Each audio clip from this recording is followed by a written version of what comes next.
Now pack your bags and take a look at some of Atlanta's best attractions, places that each have a piece of the rich history of this city in their heart. This lovely garden is the entrance to the birthplace of Martin Luther King Jr., a civil rights activist and courageous human rights activist in Atlanta. Visiting this house every day from 10 a.m. to 2 p.m. except holidays is open to all tourists. So, what are you procrastinating on? Step into the house of this great man and be inspired by the interesting architecture of the house. The Atlanta History Center is a treasure trove of local art, extraordinary stories, and interesting and sometimes tragic facts from the past to the present. Built in 1926, the center is more than just a museum because it houses a large number of historic homes and beautiful gardens, as well as a number of permanent and temporary exhibitions, all with themes from includes Atlanta transportation history, local innovations, and African American experiences.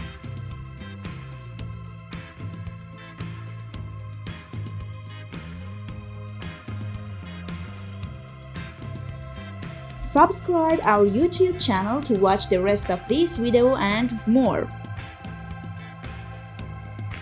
And now we come to the most attractive place to travel, of course from my point of view.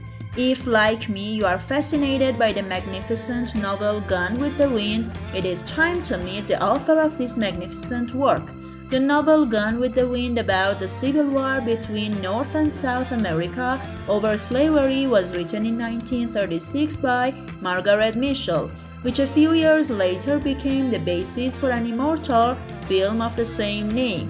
Although Mitchell's house may seem small at first glance, the work she created in the corner of this small house is in fact the first American epic in all of its history. Margaret Mitchell's apartment is open to visitors almost all year round. I do not think there is anyone who is not fascinated by seeing this house from a close distance. What do you think?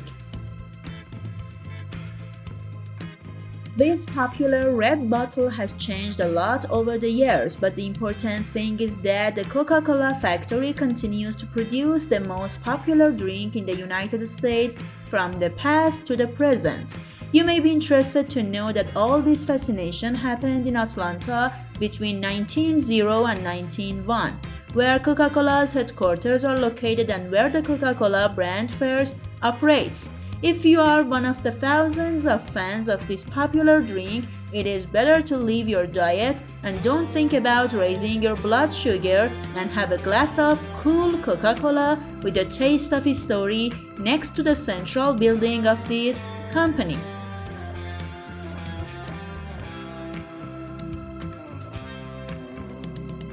The truth is that a trip to Atlanta does not end without tasting its famous delicacies. So if you are ready for a delicious adventure, this is you and these delicacies of Atlanta.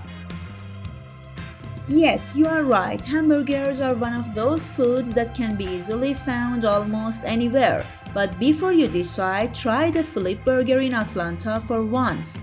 In fact, Flipburger is a menu of burgers that many of you have not even heard of.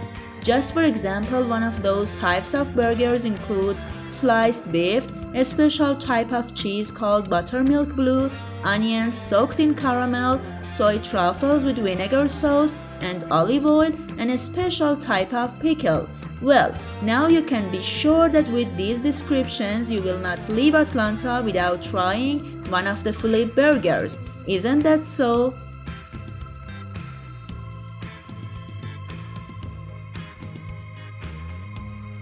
In the past, there was a famous restaurant called Rich in the south of Atlanta, where the legendary frozen chicken and fruit salads were very popular.